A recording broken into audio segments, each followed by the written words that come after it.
Karağa sanargımak, argımaktın çaң eкен. Adam başın жерге салып тұр, қарағандың төртасы. Саякбай Каралаев Манасты түнү оодарып таң атырып айткан.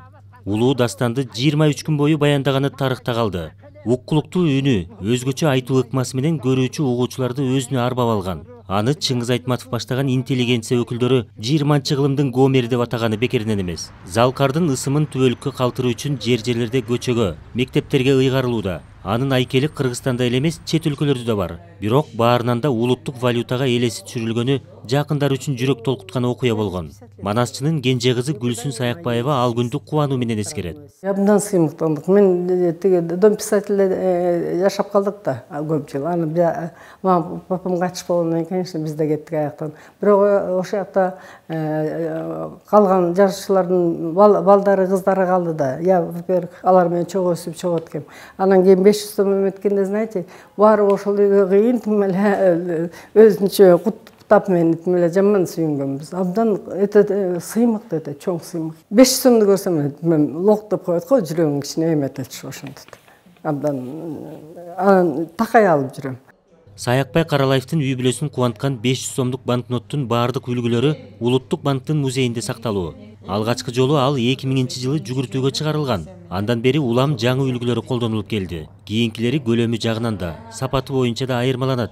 Эски үлгүсүнүн арткы бетинде бүркүт менен Манастын элеси, айтуу өнөрүнүн залкарынын Манасты баяндап жаткан учуру камтылса, кийинкисинде Айкөлдүн күмбөзү тартылган. Соңку үлгүсү улуттук валютанын 30 жылдыгына карата чыгарылган. Азыркы учурда дүйнө жүзүндө кандай мындай эң өркүндөтүлгөн жана сапаты боюнча мыкты банкноттолор болсо, биздин улуттук валютабыз ошолордон эч бир кем жок, бир катарда турат.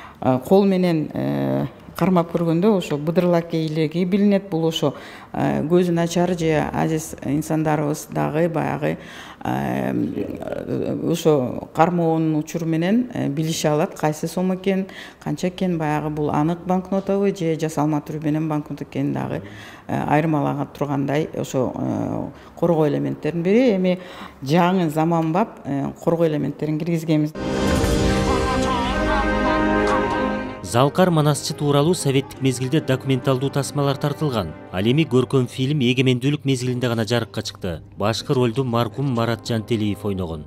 Кинонун деңгээлине, кинонун бир кандайдыр бир чагылдырылып бейнесине эмес, ошол Саякбайдын образы Марат менен ачылып, сүрөтүнөн ачылганда эле ошо кино жакшы болуптур деп уже төлгө кылып коюшту. Анан айткандай эле тасма чыгары менен баары тең бир добуш менен аябай суктанып кабыл алышты. Дароо фестивалдарга кетти, дароо чоң приздерге ээ боло баштады. Кандайдыр бир өзүнүн ошол айтуусу, көркөмдүгү жагынан менин оюмча ошо Саякбайдыкына эч кимдики жетпейт болуш керек.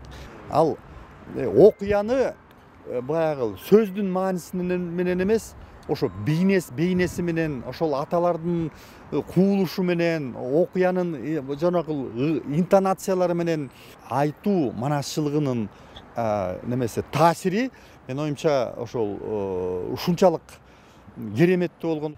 Саякбай Каралаев дагы даңазаланат. Келерки жылы анын 130 жылдык мааракеси мамлекеттик деңгээлде белгиленгени турат.